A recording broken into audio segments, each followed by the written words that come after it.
Welcome into the DGD Podcast. As always, Robert Reynolds got Dan Kiley in the building on this fine evening. Dan, how are you doing? I'm doing well, man. Work week is over and it's ready for the weekend.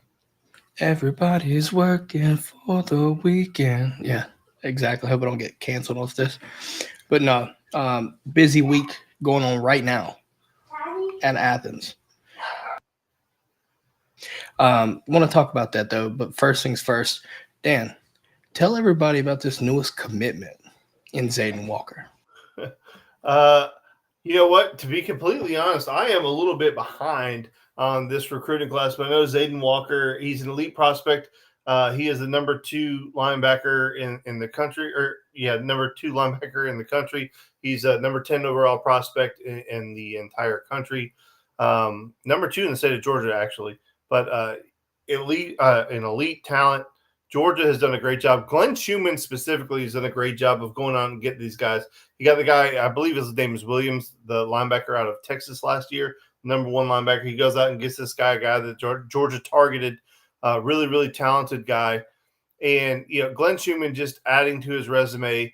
And, I heard it said today, and I think it was, I don't remember who it was, but somebody was like, with Glenn Schumann, you can really tell that he likes to recruit. He really enjoys the process of recruiting, and you can tell he's good at it. And these kids are really taken to him. And you have a guy as talented as Zayden Walker willing to commit. And if you have to understand how talented that linebacker room is at Georgia. So for him to commit, it's 2 things really, in my opinion. It's 1, he really has a connection with Schumann, and then 2, he is not afraid to compete. And those are the type of players that I want here at Georgia. Is the guys that are willing to come in and compete. They're not afraid of a little bit of competition, because when you're a guy that's that talented, it's very easy to say to a coach, you better guarantee me I'm going to play the very first minute I walk in that door. But, from all appearances, it doesn't appear he's that guy. But super talented guy, definitely a target that Georgia wanted to go get, definitely a target that everybody else in the country would love to have. And Glenn Schumann does it again. And that's the biggest takeaway for me is Glenn Schumann does it again. Yeah, it's insane to see the amount of talent that this guy has in this linebacking core. It's nuts. It really is. But I think at the same time, there's starting to see a trend of top linebackers all willing to come in, and if it means wait their turn, but knowing they're going to get developed, knowing they're going to the league. It's just crazy to see the amount of talent in that one room. It's beyond insane. I heard somebody comparing Glenn Schumann and linebackers to Hartline and receivers. I think it's not even a debate at this point. Yeah. I think there was a fun fact. Every linebacker that's played a snap or a starting snap under Schumann is in the league. So, well, and then look at it this way too.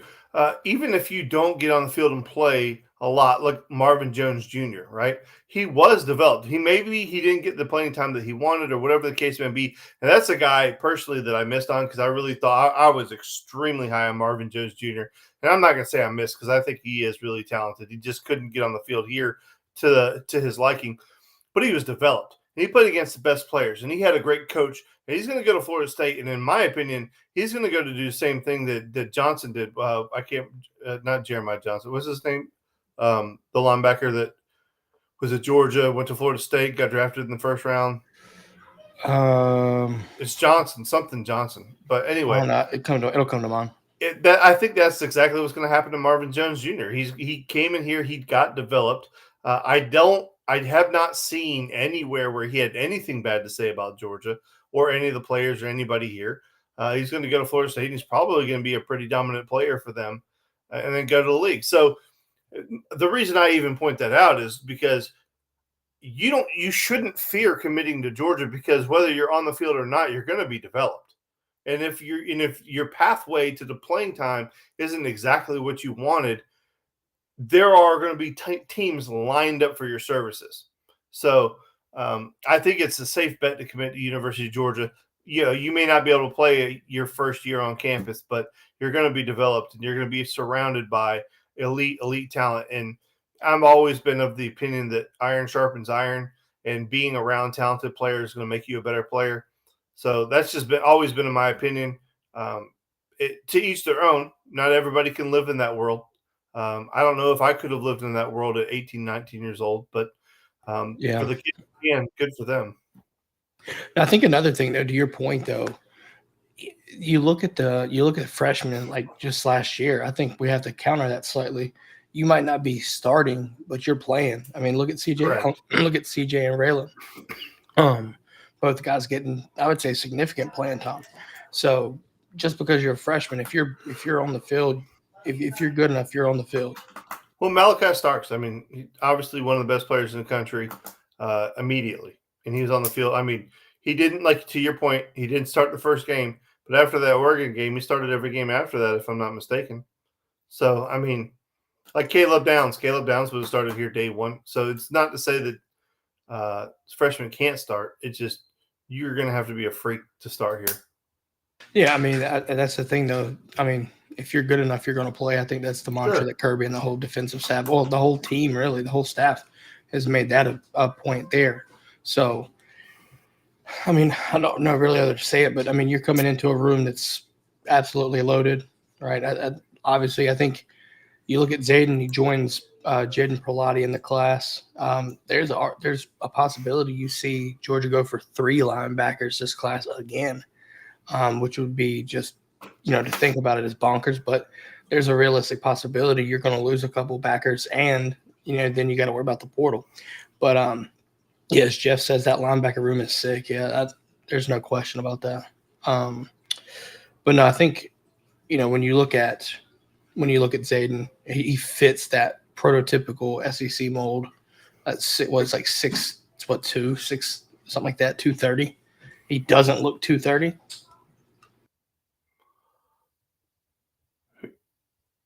I think he's 6'2". Is there 6'2"? Yeah, Zayden Walker is 6'1.5", 225, according to the 247 composite. Okay, he looks every bit of that. I mean, he's holding it extremely well too. So he's a well put together individual. I'm not going to go out there and say that I've watched any of his games. I haven't, but the highlight package that I've seen, and listen, highlight packages are highlight packages for a reason, right? They want to put their best plays on tape, but damn it if he ain't got a good one. Well, I mean, the funny thing is, for the most part, his career in regards to up to this point in high school, about to be a senior year, dude, he's been doing edge. Now you're actually putting him into a linebacker situation. So keep in mind, when he gets to Georgia, there's going to be a transition period where you just have to understand that, what he's been putting his, off the ball or right on the ball and going for so long. Now you have to sit there and watch, normal things that a Mike linebacker will do, right? It's not easy to transition from that. So keep in mind on that. Elite players don't have a problem with that, though, because think about Malachi Starks. Malachi Starks played linebacker and quarterback in high school. No, I mean, that is fair, but I'm just saying, if, to me, I wouldn't be surprised if there is a little bit of a learning curve, which is another good, like, even elite guys can still, I mean, think about it. Even Raylan Wilson, right? Raylan Wilson was doing good, but when come Alabama, he got picked and got a touchdown off of him, right? Just kind of seeing some stuff on your eyes as being young, that happens. So I'm not saying that he's going to be bad, don't get me wrong, but I do think that we have to kind of slightly temper expectations. Not saying that he can't exceed them, but I'm just saying I'm going to keep in mind the fact that my man was doing edge up until his senior year in high school. So to me, I think there's a reason, in my opinion, why he went to Georgia, because if Glenn Schumann would be one of the only guys that I know that can effectively develop that type of transition and do it the right way and make it to where you're genuinely successful, in my opinion. Yeah, his track record speaks for itself. Jesus Christ, does it ever. Yeah. But no, I think, when you look back on it, right, that commitment, no, we got 2 other commitments. Well, maybe not. I don't really know how to put this. But so earlier this week, obviously, like I said, Zayden Walker commits, and then you have a transfer portal addition in Collin Gill from Oregon DB. I look at him. I project him as probably a nickel. And just watching his tape from high school, I know he did 1 year at Oregon, but I think if you watch his tape, he looks like a nickel. And honestly, if you're Georgia, that's a position you probably need to make sure you're squared away at. So you're going from a defense, right, from 1 year at Oregon, right? So he's already been in college for a year, so he's got that transition out of the way. But it's also a defense that's pretty similar to what Kirby runs, and that's Dan Lanning's defense. So it kind of works well. You know what I mean? Because they value that star position just the same. So I would assume you put him at the nickel and as a safe, probably a depth piece for now, because you have 4 years of eligibility with him too. So that's always a plus as well. But if for some reason Jonell starts struggling or isn't getting it fast enough, I think there's a depth piece that you can use at safety. At nickel to help out there in that star position. What are your thoughts? Well, and then also the way I look at it is whenever I see a guy, not a kid coming from high school, because we understand that part of it, but when a transfer comes in, it's why is Georgia appealing, right? And that's the way that I approach all the transfers is you don't transfer into a place that you're not going to play. So there has to be something that he sees in the depth chart or in the product that we've been putting on the field that would make him believe that he has a real chance to play. Now, I'm not saying that he will. I'm not saying that he won't. But I'm saying in that kid's mind, there has to be something that he sees that makes him feel good enough to pull the trigger on that. So the way I'm looking at it, you're talking about a nickel spot right there. There are opportunities to play in the secondary.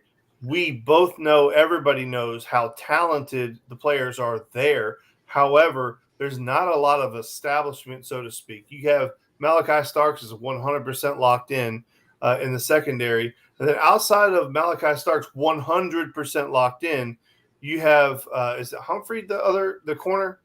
Yeah, you'd have corners? Corner. Who's your corners? You would have Dalen and probably Julian or Daniel Harris. Yeah. Julian Humphrey is your starter, right? I mean, I don't know. I think CB2 is probably up for grabs at this point. Yeah. I think you're going to look at Daniel / Julian Humphrey. I think Daniel might have the leg up, just my opinion, but we'll see. And then who's your other side? Dalen Everett, right? Okay. Mm-hmm. So you have your two corners, but then usually that third corner is the one that picks up a lot of time at the nickel, right? Or in a dime package or anything like that. So, my whole point is it's not solidified. So that would be the I just lost my train of thought. Are you thinking Jacor? No, what I'm saying is that third corner spot is not locked in. Is my point. There's room to get in there. So if you're looking at if you're looking roughly at the star, I think you're looking at probably Jonell first. Right. Then you might, depending on how things go, you could arguably see Ja'Cory Thomas there. Depending, there's room. I'd like to see Ja'Cory beside Malachi, but I think if you have an issues with Star, I think you have Ja'Cory as a fallback that knows the defense enough. I would assume. And then your third corner, that's what you're calling the Star, is the third corner? I would, yeah. I said nickel slot, yeah. Yeah. That's my opinion. So anyway, my point is with him coming in, he must see some playing time right there. I think that must be where he's looking. I think it's a possibility for sure, especially if, obviously I think we all want Jonell, right? To succeed there and get the reps and get ready to go. But like I said, if something happens, you have another depth piece to fit that star position. We all know that is one of the most important positions on that defense, if not the most important. So you got to get it right for the most part, right? We've been kind of spoiled to having good star play, right? Tyke last year, Javon played it 2 years ago, right? Like that stuff right there matters. Having good star play helps that defense tremendously. Harry says happy Friday and also agrees with Jeff. Needed to be while the youngins get seasoned. Talking about the linebacker, I guess talking about Zayden and them. Can I throw you a curveball recruiting wise? Oh. All right. So this isn't about a non-recruit. All right. So we got Rashada transferred in at quarterback, right? I saw a survey this week, or one of the publications put out a tier list, and they have Georgia quarterback room listed as the best quarterback room in the entire country. Mm-hmm. What are your takes on that? I mean, I think I'm trying to remember. I felt like I saw that, but I forgot the other schools below Georgia. I think when I look at it, right, Carson Beck is very well. I mean, there's a very big discussion on him being the best overall quarterback in the country. Right. But when you look back at it, you're looking at a situation where you've got Rashada that did play some in Arizona State, and Gunner hasn't really done a lot of meaningful snaps yet. But with most of those other quarterbacks, if you really look at it, I want to say I saw like Texas and Oregon and stuff like that, I believe, just to name a couple. If you really look at it, a lot of the schools have a confirmed starter and then a super highly touted backup, right? You look at Ohio State, right? Ohio State's got Will Howard that people are all up on for some fucking reason. I don't know why.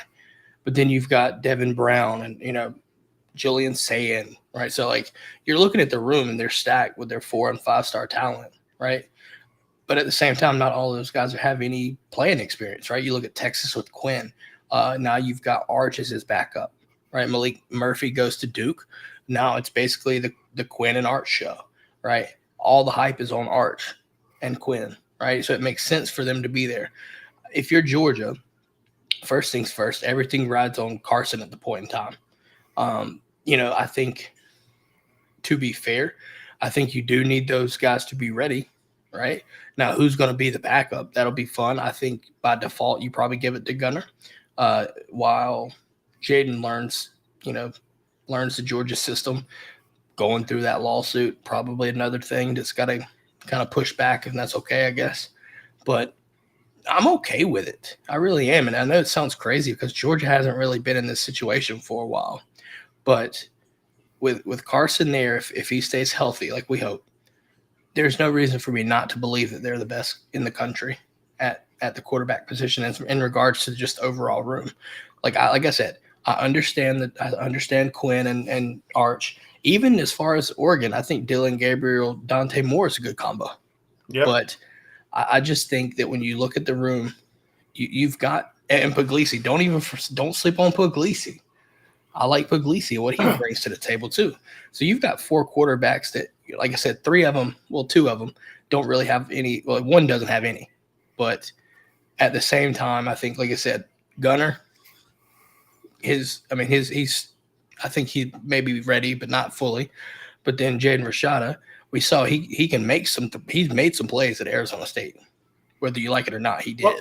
Well, what I was going to say is, in that argument, I think the fact that Jaden Rashada has played games, gives Georgia an advantage over a team like Texas. Jeff, I saw your comment immediately pop up on Texas, and I agree. But an interesting conversation on the radio they were having today is, when do the 5-star, 4-star rankings go away? At what point? As soon as you get to college. Right. So the point is, Arch Manning is a highly touted quarterback that has not played for all intents and purposes. He's not played, right? The Julian Saying is an amazing quarterback, but he's not played at the college level.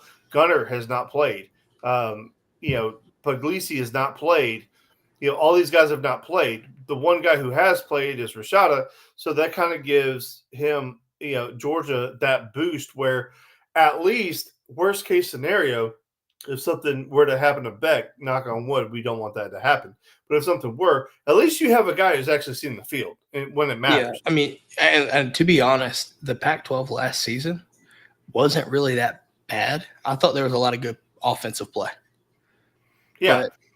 But I mean, if we're looking at that right there, there's an argument I think Oregon should be paid attention to because, while they didn't do that hot, I mean, Dante Moore at UCLA and then obviously Dylan Gabriel at Oklahoma, both of those guys saw a significant amount of reps and game time. Dylan Gabriel for sure. I think Gabriel's a very good quarterback. I think Beck is better. Yeah, no, agree. I agree. And then that Harry Harry, if you put that comment up, Harry nails it. Gunner has to get playing time.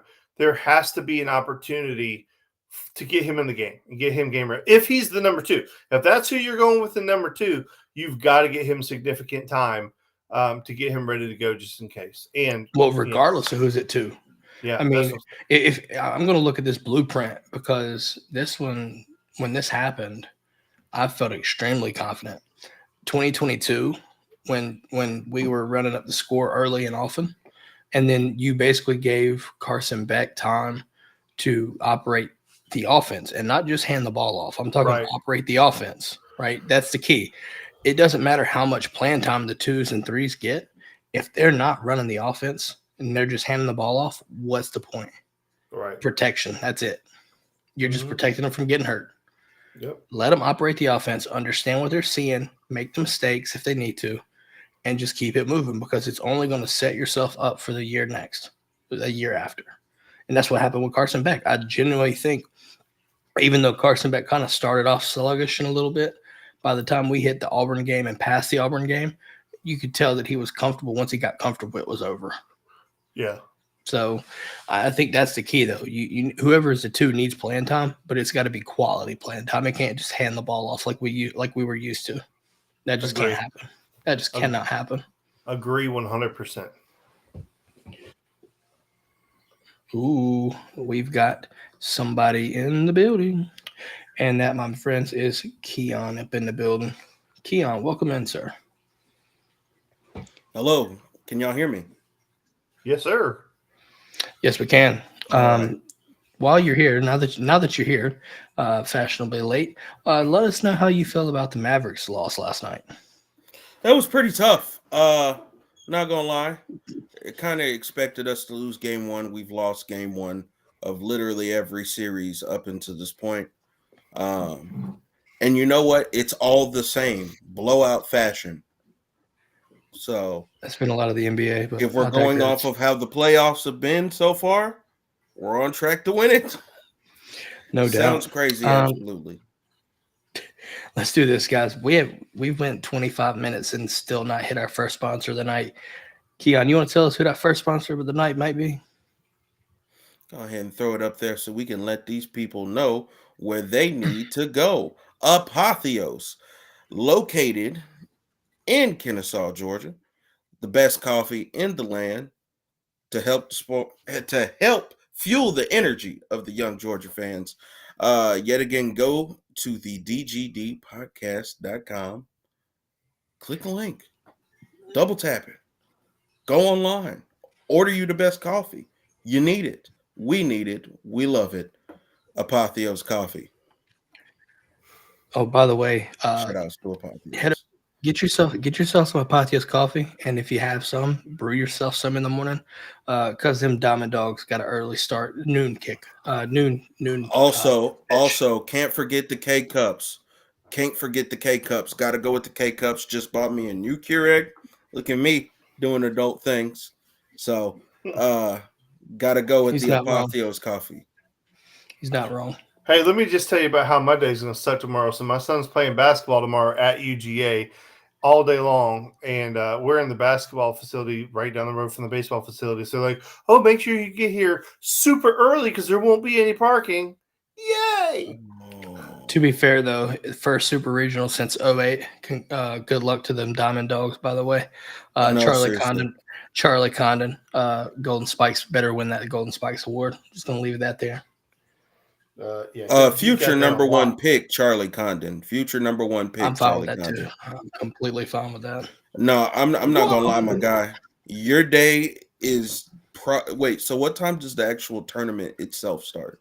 So the game starts at 9. I'm sorry. The baseball game starts at 12. Cannon's first game is at 9:50, and we are there all day. At least she'll be there. It sounds like you're gonna get there around like 7 o'clock in the morning. Yeah, you got that right, and I'm not real happy about it. So you know what that means. All right, guys, we got an over-under here from Mr. Hightoff. Let's read this out. Over-under 5 first-round picks on our starting defense. So he's saying this or next year's draft. Maybe even combined. 2 years. Yes. Over-under 5 first-round picks. Yeah, I'm Name saying way over. Name them. So you got Malachi, you got Mikael, you got Julio, aka Julian. You got well, no, we got Ja'Cory. Ja'Cory's gonna be here for a while. CJ Allen. CJ Allen. I don't know why my mind blanked. Oh wait, no, that's next year. That's next year's draft. But that's what he said. No, it's 5 first-round picks over the next 2 drafts. Oh, okay. Well, then that just makes this easier. So we got Mikael, we got Malachi, we got CJ, we got Raylan. Honestly, I'm gonna throw Big John. Will a middle linebacker go in the first round though? I don't think so. That's the problem. Like I think CJ Allen's incredible. I just don't know if a middle linebacker will go in the first round. The NFL market is just the way it is, man. That's the thing. Yeah. Listen, I'm going under. And I'm not saying it can't happen, but just the fact that you get 5. I mean, listen, we got, I ain't gonna say we caught a break because those guys earned it, but 2021, 5 first-round defense, that shit was crazy. Listen, I'm with you. I think Malachi, I think Mikael has the potential. With him going to Jack, I think that's going to help him boost him up into the first round. Maybe Dalen. I think Dalen would have a better shot, to be honest. Just my thoughts there. Let's see who else.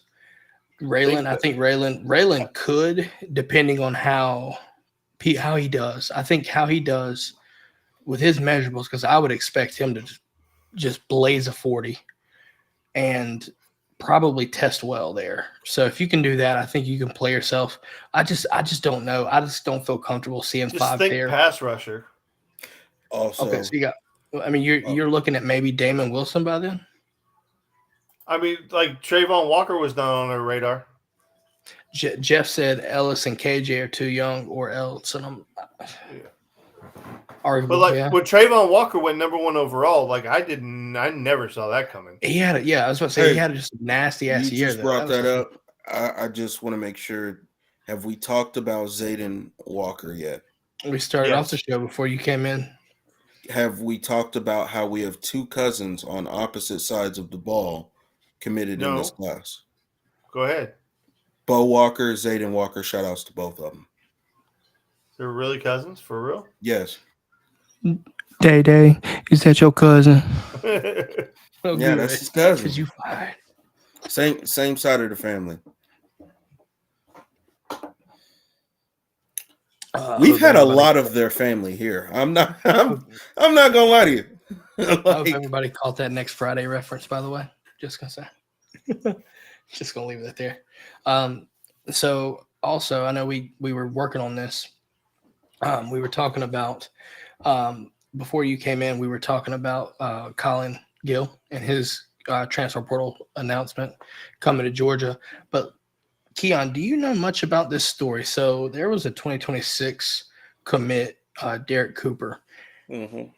And so the same day as Zayden commits, right? Looks to be an athlete, but I think he projects to be a running back, 2026 top 30 player, I think it is. What's going on with this? Because if I'm not mistaken, his mom went on social media and was telling people. Can you fill us in on that? So the way how I took the situation is that he went on a visit. He absolutely loved it, and he was just so gung ho to join the Dawgs, and he was like, "I'm committed." Didn't talk to his family. So I think 24/7 doesn't have him listed as a commit. The only reason why I say that is because Hayes Fawcett did drop the commit edit. So yeah, to be fair, I'm just going to leave that there and make sure that everyone's on the same page where we are. Yeah. I mean, he just, I feel like, I feel like he got excited. I think that's more of a family thing, a family decision. So as an outsider, I don't necessarily feel too comfortable speaking on it, but from what it looked like it was a situation where Whether he's talked to the Dawgs or he went out there, he loved it and he was ready to make that decision. But of course, we know when it comes to these guys committing, it's a family decision, and he's got to sit down and discuss that further with his family. That's not to say that he won't end up here. It's not to say that he won't end up here. But I'm going to tell you, checking the Twitter timeline, we saw a couple of key thoughts from his mom on what, she felt about the whole situation. Yet again, shout outs to Mama Bear, because guess what? If you don't win over Mama Bear, you ain't committing nowhere. Okay. Yeah, your ass is going to nowhere university if Mama Bear ain't on the team. So said that they got a couple more things that they gotta discuss it further. Which I don't blame her. Honestly, at the end of the day, I don't have kids, y'all have kids. I can only imagine how I would feel. So she just went to go to us. For the record, Nowhere University. For the record, Nowhere University must be in Lukenbach, Texas. Mm-hmm. Lubbock?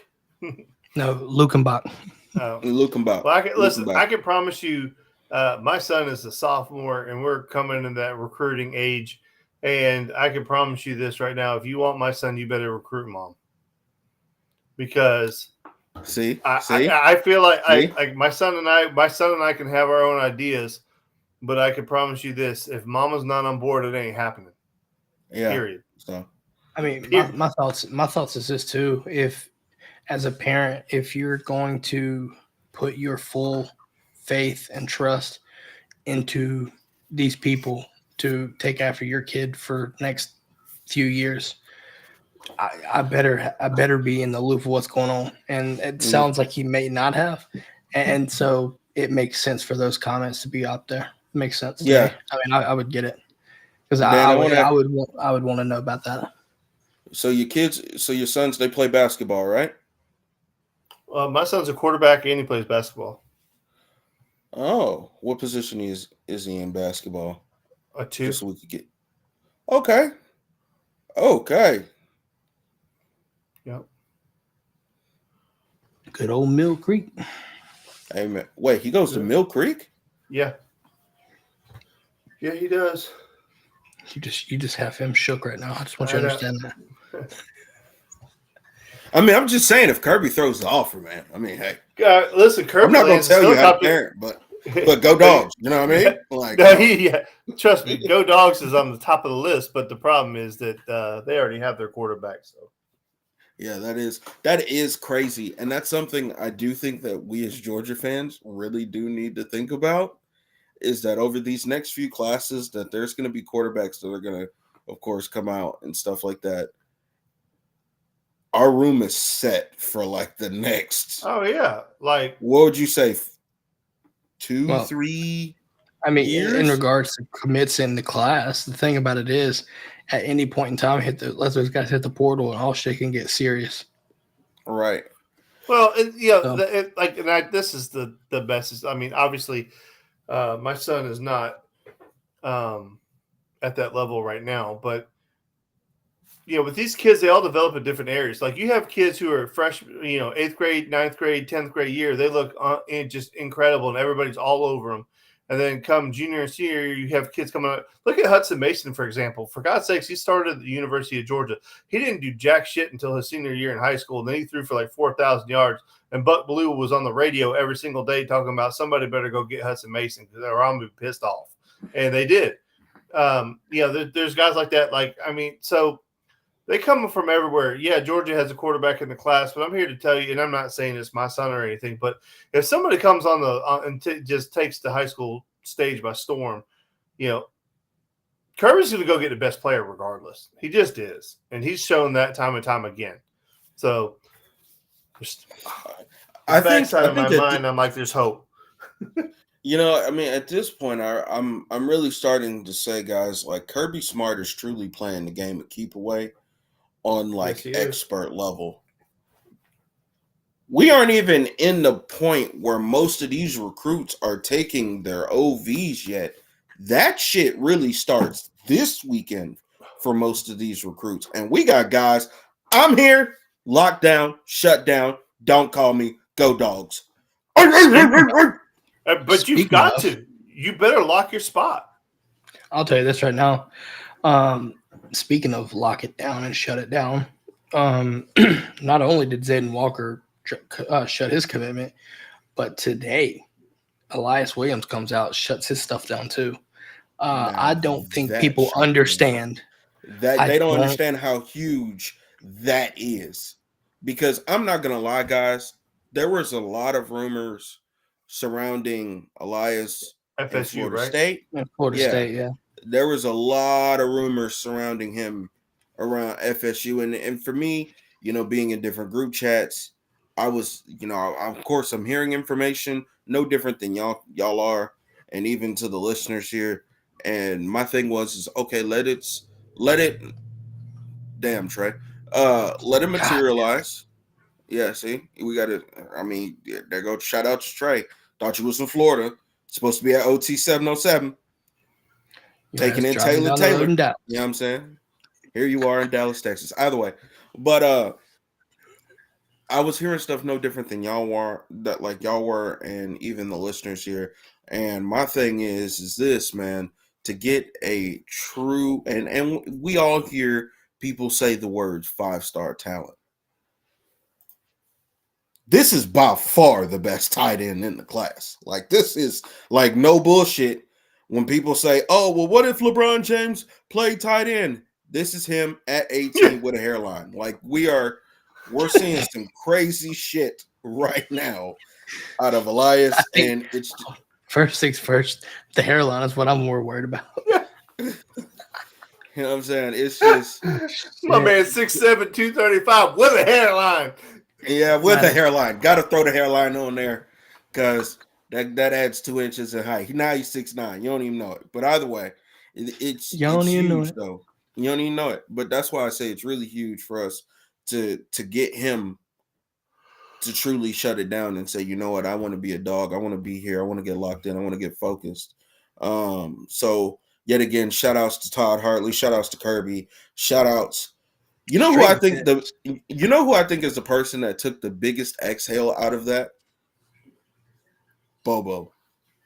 Yeah. Bobo took the biggest exhale. He was like, "Oh shit, thank God. Now we got him. We got him." So, all right. Oh my God, base God. How good is Ethan Barber? I like them both. Listen, pair them two together. I think this recruiting class for the tight end in this 25 class, pair them together. I think you're going to see some extremely special things between the two. Both of them are going to be nasty. We got some big O. To run that 12 personnel on their ass. Woo! So, we got some athletic big O stuff coming with Elias. I think it's more athletic than Darnell, but yeah, size-wise. That's what I'm saying. Big O is even better of an athlete. Slimmer. I think keep in mind, right? He was 265. Yeah, no. I'm curious to see if they put any extra weight on Elias when he gets here. But the dude's a physical, athletic freak. Yeah, at 6'7". I was listening to the radio, and I think it was Rusty Mansell was saying he's a wide receiver, bro. He runs like a wide receiver. Yeah, that's the scary part. So, even then, I think you could honestly put some extra weight to help with the end line and still let him run. I'm trying to fathom the things that Bobo's going to set in place for this kid when he gets on campus, because it's going to be, by the time he's done, I guarantee you he'll be one of the better tight ends in recent memory. And that's saying something with Brock Bowers. I'm not saying he's better than Brock or will be better. I'm just saying kid's going to be good. I'm going to just tell people here, for y'all to understand what our tight end room is now going to look like. Because with Elias shutting it down, Ethan is gonna probably do the same shit here soon.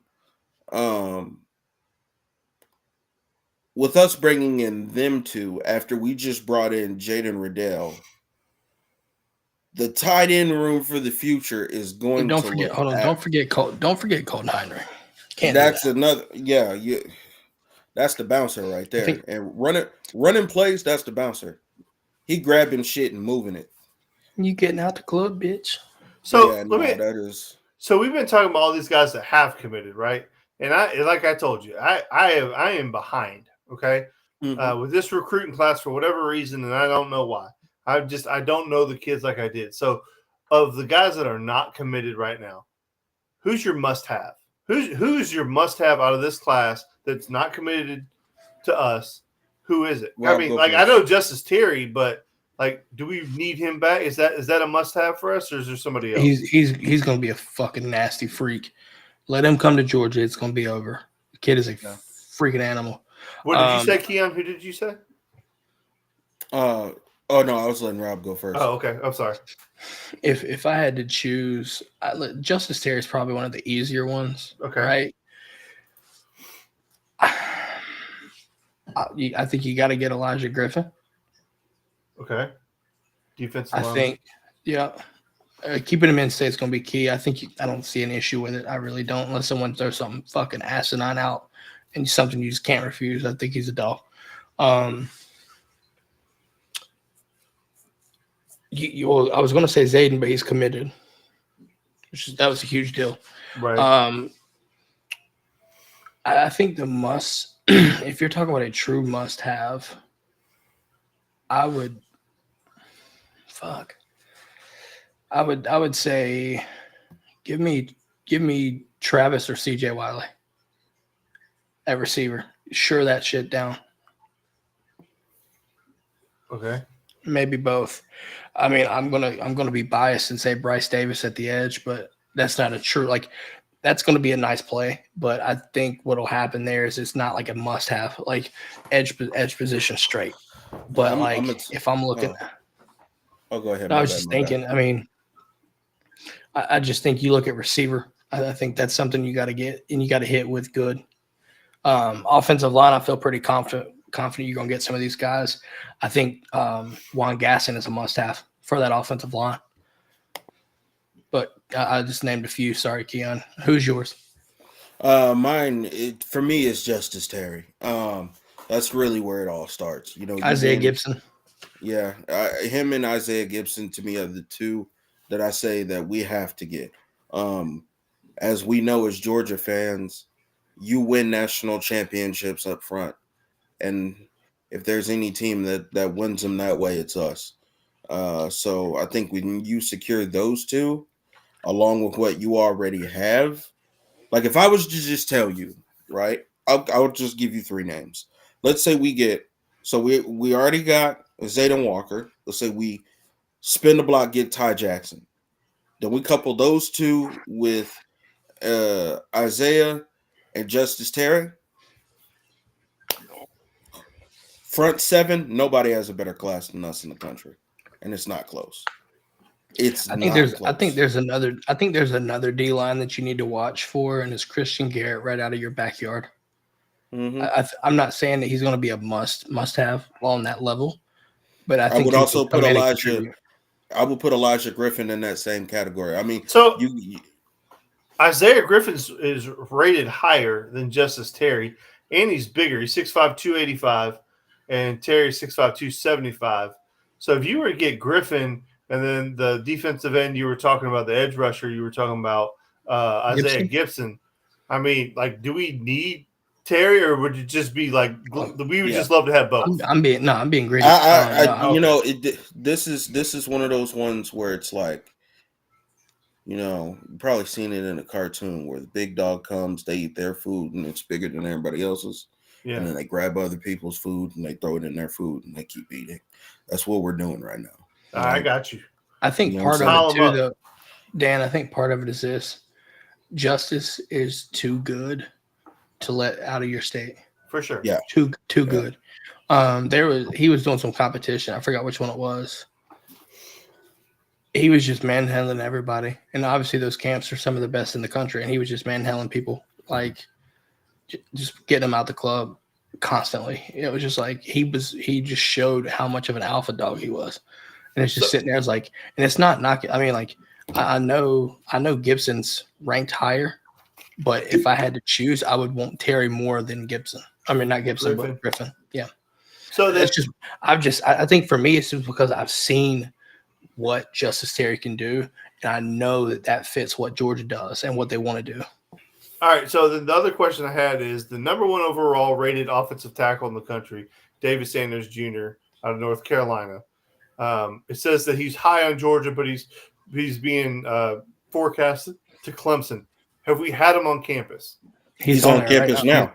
Right now. Lock his ass up. Like Stacey Searles needs to go get some of these top 5 offensive linemen. So I will tell you this. Right? Because I bring this up to a lot of people, and it's not just because I'm a Giants fan. This is just how it is here, right? We will develop any offensive lineman that you put on this team. If we get him, he will be the highest recruited offensive lineman that we've ever had since Andrew Thomas. Yeah, who was number 10 in his class. So, I mean, David Sanders is, and I can tell you as a Giants fan, unbiased, he's been a hit ever since he's gotten to the league. He's been our only saving grace on our offensive line. I mean, sorry. He's been our only saving grace on our offensive line, and that's no bullshit. You right now can go to your phone, type in Andrew Thomas on Twitter, and just go to photos, and you will see moments of the entire New York Giants offensive line on their ass, and Andrew Thomas is holding his block. Well, I mean, I want to see Georgia start landing some of these big time, and like to me, Clemson shouldn't be hard to beat. I mean, this isn't 8 years ago.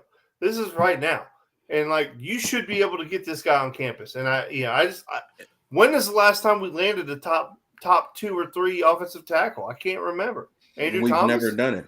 Yeah. No. Broderick. Andrew Thomas. Oh, well, at his position, Broderick. we've landed the number 1 tackle, but even then, you've had some. I mean, the way I look at it is this: 10 or something. So obviously he's on campus right Aloha, now. brother. Mike Free in the building from Hawaii. Huh? I look at it this way. I think for me, I was concerned initially at his weight. He was light, right? The question was going to be, can he put on some weight? Well, he proved that he can.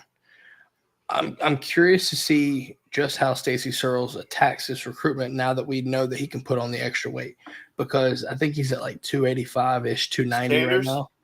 Yes. He's listed as 6'6", 290 right now. Sounds about right. So you look at him at that weight right there, right? If that's a legit weight, that gives you enough confidence to know that. I mean, because if you really think about it, Broderick came in slightly under that, right? So it can be, it's manageable at that point, right? At one point, he was like 265, right? That's just a no-no.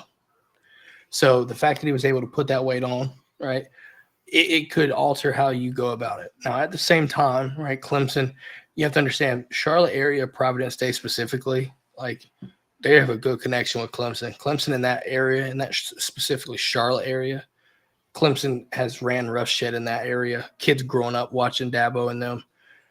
I get that logic. But from a development standpoint, like we're used to seeing hardly anybody from Clemson get there. Tennessee offensive line development, don't really see a lot of that, if you will. However, how much is NIL going to play in that?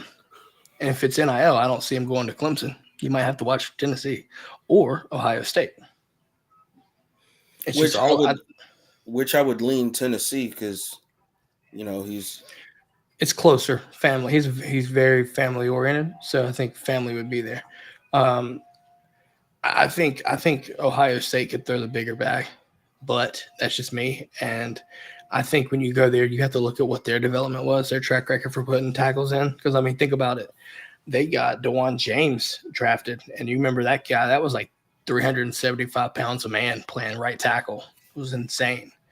Then you got Paris Johnson. Remember that was both of them got drafted. Mm-hmm. So, I mean, it depends on how he wants to attack it. I think from Georgia's perspective, he's on campus right now. I think you pitch the development under Stacey Searles. You show him the film of Broderick, right? I think that's going to matter because he's athletic as shit. So you sit there, you put that all together, and then and obviously, listen, you win Mama over. You win Mama over, I think you got a good shot about anybody. I expect Georgia this weekend to make a big move. Now, how much of a move is it going to be able to put them in first? Only time will tell. I expect Georgia to make a move. I think you have to. Mike Free asks, will we go undefeated, or who will get us in the regular season? We'll go undefeated up until we won't. There you go. Keon's calling undefeated regular season. Didn't we do that when we had your two guest hosts on there? Yeah, I think Mike wasn't here though. But yeah, so I went with Texas. I thought if we lose the game in the regular season, I think it's gonna be Texas. I thought we would lose to Bama. Yeah, me personally, I think if we lose a game, it will be to Bama. I think we are going to absolutely beat the shit out of Texas, and I'm so happy I got. Yeah, I really do, and that's why I went and bought my ticket, because no way I wanted to just miss this game under any circumstances. I'm going to try to pick Keon's brain. I'm going to try to live in Keon's brain for a second. You live in Texas, right, Keon? Yep. What part? Dallas. I think I'm going to pick Keon's brain to see if I'm right here. The fact that Texas lost the two interior defensive linemen and their secondary isn't where it needs to be. I know they got Terrence Brooks, but I don't think it's enough. I think Georgia's offense can have a field day. Also, I'm not wishing anything before I say this, so please, for the record, understand this. Will they have Quinn Ewers at the Georgia game? Because I haven't seen him play a healthy season since he was in high school. We don't know. Yeah, I mean. So, and like I said, I'm not wishing injury or anything. I'm just asking a serious question because his injury history is kind of. Well, let me ask you a question. This is like if you're going to go fanciful, what if, right? What if Arch Manning gets on the field and he is who they say he is? Then that could be worse for us. It could go one or two ways. But that's what I'm saying. If you're going to say Kirby, you've got to prepare for the backup quarterbacks, because backup quarterbacks have been our kryptonite. Let's be honest. No, that's not even what I'm saying. I'm saying, what if he gets on the field and he's better than yours? I mean, I'd find out that Texas will find out more about it than us, or the world, really. Yeah, I mean, that's what people are like. Oh, maybe Quinn will be hurt by that time. I'm like, okay, well, they'll say they knew all along, but until you get into the game and that happens, you will never know until it happens. I mean, shit, we didn't know Stetson was going to be the way he was until get thrown in the game. I mean, the first time we saw Arch Manning, he looked like shit. And then we saw him again in the spring game this year. He looked pretty good. So. Hold on. I want you to understand something. Keon, you know where I'm about to go with this. Everybody talked about Arch's 75-yard bomb. Where were the fucking DBs? They fell down. Yeah. Hey, but you know what, though? There are times, and anybody who's ever played football knows this, there are times where coaches scheme up plays to make certain people look good. Of course. I'm just saying, if you watch Texas' spring game, if you had the Longhorn Network, or if you tried to watch YouTube with a big square in the middle, I don't. There were several times DBs were just getting fucking left. Mm-hmm. Like not even touching the guys and just getting ran past. I'm not saying he is or he isn't. I was just saying, if you're going to play the what if game, I'm saying, what if Arch is as good as they say he is?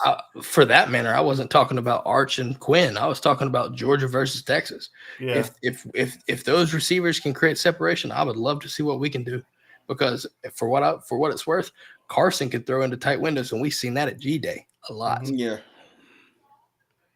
So if we can create separation like those receivers we're getting at Texas, I get it's a spring game, so don't chastise me, don't admonish me. I'm just saying, it could be a long day if you're not careful, even on the road. Because Georgia does something on the road that, for the most part, it's just fun to watch. Like, y'all remember that Tennessee matchup? Yep.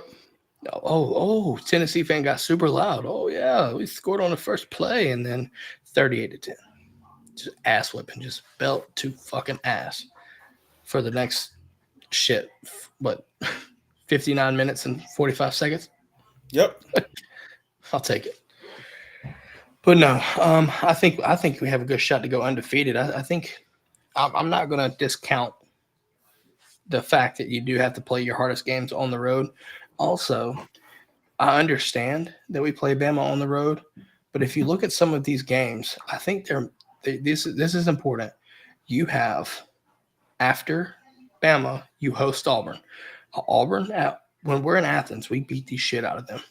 They haven't scored a second half point since I think 2007. So I'm curious about that, right? If that will change, I don't expect it to. But after we play Ole Miss, we play Tennessee right the week after. Not saying we lose to Tennessee, but I think it's one to watch for.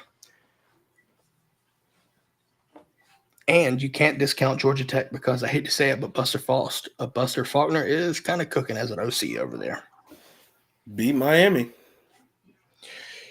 Oh boy, They got a good quarterback. Yeah.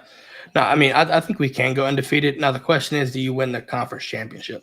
I think Kirby would love to prove that we can because listen, I think we're on a board here. If we go through the gauntlet of our schedule at 12-0, win the conference, and then make a run in the playoffs and win the whole fucking thing, you can't tell me shit. That's the best team. I'm sorry. Look, especially with the teams that we have on our schedule, if we run through this shit undefeated, win the conference, clinch the first round bye, bro, and then go from the first round bye, we win 3 games after that. You can't tell us nothing. 3 games for those. Listen, who don't understand. I'll say this. You have the semifinal, the quarterfinal, then you have Natty. You know what I'm saying? I'm just gonna let you be known right now. I think if I'm a 1 through 4 seed or whatever it's gonna be, give me a home game. Give me a home bowl game over that bye week, because everyone else, you're basically even it out if you think about it, right? If you're a 1 through 4 seed, you're a conference champion, right? So you had to play in that extra game. So you're getting a bye week when you can have a home bowl game, right? Home playoff game, making millions, by the way. Oh, so bro, you're losing out on those tickets would be $1,000 for you to sit in the fucking nose. You're losing out on so much money for a first round bye, right? When everyone else got a bye for not playing in the fucking conference championship. If I'm a 1 through 4 seed, I'm pitching that first home game. I'm not, and the reason why I'm not pitching that, because selfishly as a fan, I want to be able to afford to go to the game. And I know that if you switched it to where if you won your conference, your first playoff game is a home game, $1,000 tickets, nosebleeds. Guess what? You talk about incentivization of fucking season ticket holders. That's how you do it. Yeah, if that even counts if that counts towards season tickets, I might think it would, but I don't know. Season ticket prices and the points would probably be through the roof. But yeah. I don't know about you boys, Harry, but go ahead. No, go ahead. I was just reading what Harry said. Athens would be lit, sir. It would. The potent potables would be flowing. But I honestly think this is a 2-horse race this year. I mean, I think Texas is going to be good, but I think at the end of the day, it's going to be Georgia on one side and Ohio State on the other. I think it's a 2-horse race, and you know what? I'm not confident. I would throw Oregon in there. Counter on you. I'm going to counter you this because I don't necessarily feel confident in Ohio State just yet, and the reason why I say that is this: are we sure Will Howard's got it enough to win it all? Because they do have to go to Oregon. They have to play Michigan. I don't expect them to lose to Michigan for a 4th year straight. If they do, oh boy. Right. Well, if they don't win the national championship, Ryan Day is gone, because they spent $15-20 million in NIL deals to go get elite players, and they brought in the best of the best. And Caleb Downs didn't go to freaking Ohio State to lose. I promise you that. So, yeah, no doubt. If if Ryan Day doesn't win the national championship, his ass is fired. Yeah, because there's going to be some unhappy people. I wouldn't say that. I wouldn't say that. You don't think so? No, not at all. I don't think that they would fire him. Not at all. Dude, he hasn't lived up to expectations in the last 6 years. Bro, but you also got to understand so here's the thing. Even though they're not the same type of coach, I look at Ryan Day and Kirby Smart in the early parts of their career being in the same situation where it's like, I got so close to winning a natty. I mean, think about it. That Peach Bowl. Yeah. That fucker makes the kick. We don't go to the natty. Oh, for sure. No good. Yeah. So, I mean, just putting it all in the context for me, at least, I look at it from an aspect of, hey, man, maybe you should have won this game, but you didn't. Okay, cool. You got there. Yeah, you've went through challenges without beating your rival, or because Kirby early in his career went through challenges with Florida. But even then, I mean, hell, we lost to Vandy. Come on, guys. So yeah, but almost lost to Nickel State. Dude, I'm telling you, that's Ryan Day another thing. Dude, Ryan Day is 100% the coach that was born on third and thought he hit a triple. Okay. I mean, he was handed an organization that was ready to roll. They spend a ton of money.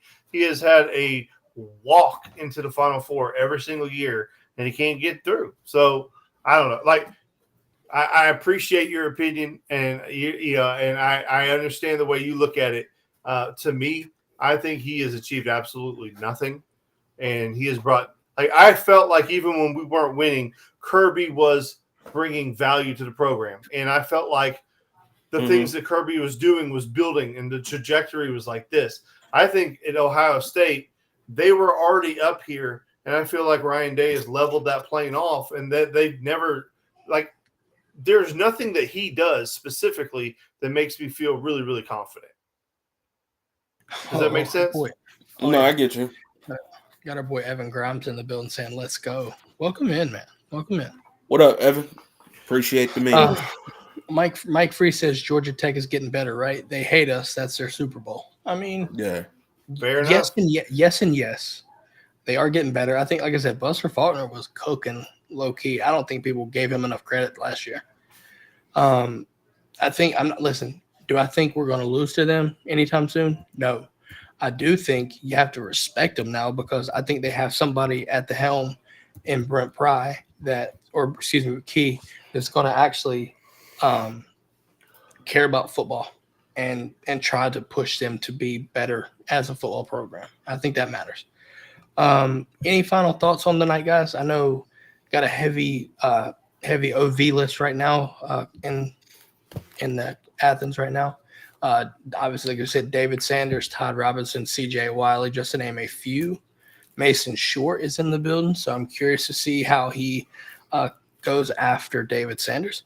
Got a lot of good. I think this week itself is more important than last. And the reason why I say that is because these guys that are here now actually have some uphill battles and are fighting right now. A lot of the first guys, I think you're looking to try to close the deal. This week you're fighting. So I think it's going to get pretty interesting. By the way, give me Todd Robinson. Let's go. Come on. No, that's a fact. I'm still a little bit nervous on the whole David Sanders thing. I would love for us to grab him, but I just don't know what his priority at this current moment. But it's a huge OV weekend for sure. Kyle, go ahead and drop that note whenever you're ready, my boy. Well, and also think of it this way too, that this staff that Georgia has, now granted, I understand there's a couple new guys, but this staff has won time and time again on the field and off the field and in these recruiting battles.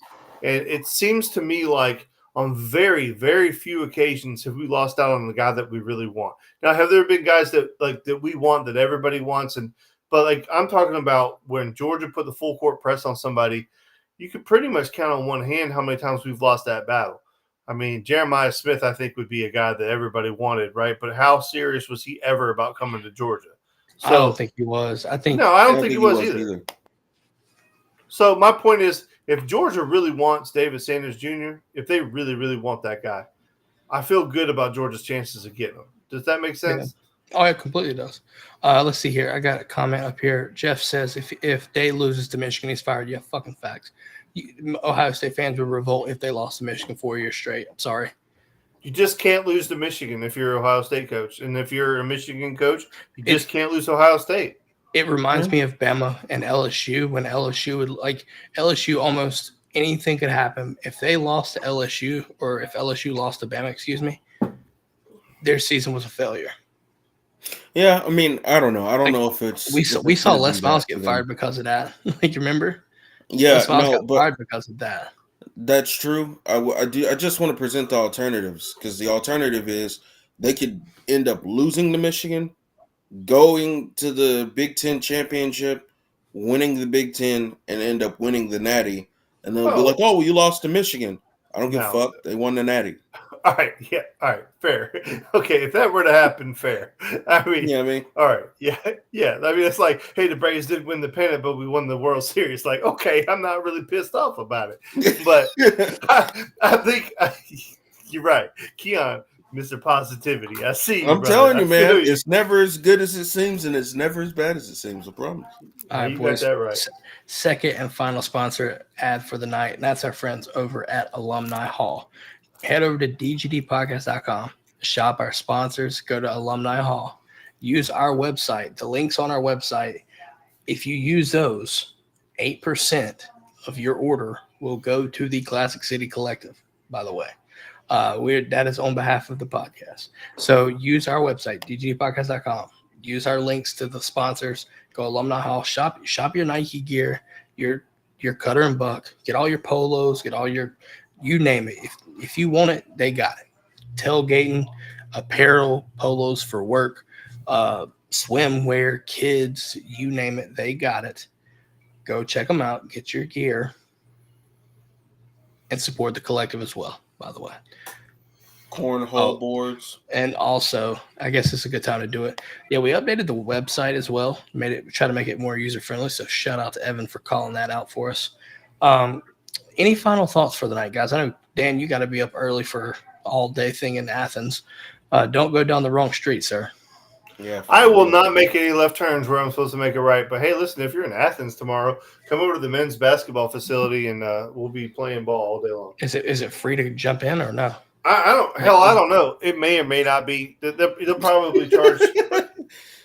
It's the high school, so it's a high school open period, so it's all it's high school teams. Gotta pay for that. It's high school. So. Gotta pay for that Stegman renovation, I guess. Dan said, "Hey, come up, pull up, say what's up. You might have to pay, you might not, but fuck it. Fuck it. You're gonna be there anyway, so might as well, right? Hey, come see me. Come hang out. We'll holler at some refs. Oh yeah, Dan, let them know, man, where they can find you if the folks want to, follow you or anything like that. The easiest place to find me is on Twitter/X. I'm on there. I like to be user friendly, so it's at Dan Kiley 3. Holler at your boy, and yeah, that's it. Oh yeah, and then my podcast, Top Dog Talk, Tuesdays at 7:30. You just about forgot a Heresy. Yo, got a Harrison would kill me. Harry. Oh shit! All right, boys. Any final thoughts before we wrap this thing up? Dogs are probably gonna walk away with the number 1 class. It's nothing but elite shit, so get used to it. If your favorite recruit is on Georgia's campus, if they are in Athens, I got bad news for you. Ain't coming. I'm gonna come.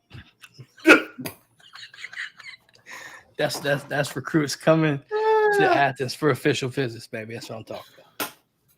He just dropped a Donald Trump. I'm gonna come. Have you seen the edit? Have you seen that edit? Yeah. Hillary Clinton's like, "Don't come." He's like, "Oh, I'm gonna come."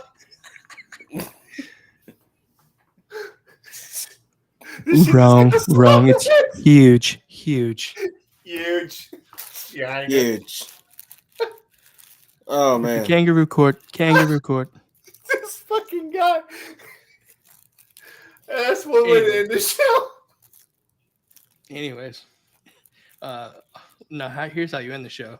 Do what Mike Free says. Hit that thumbs up, like, follow, subscribe, rate, and review if you listen on our podcast. If you listen wherever you get it, Apple, Spotify, iHeart, wherever, make sure to like and leave us a review.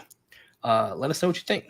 And with that being said, guys, good luck to the Diamond Dogs. If you're there tomorrow at Foley Field, be loud.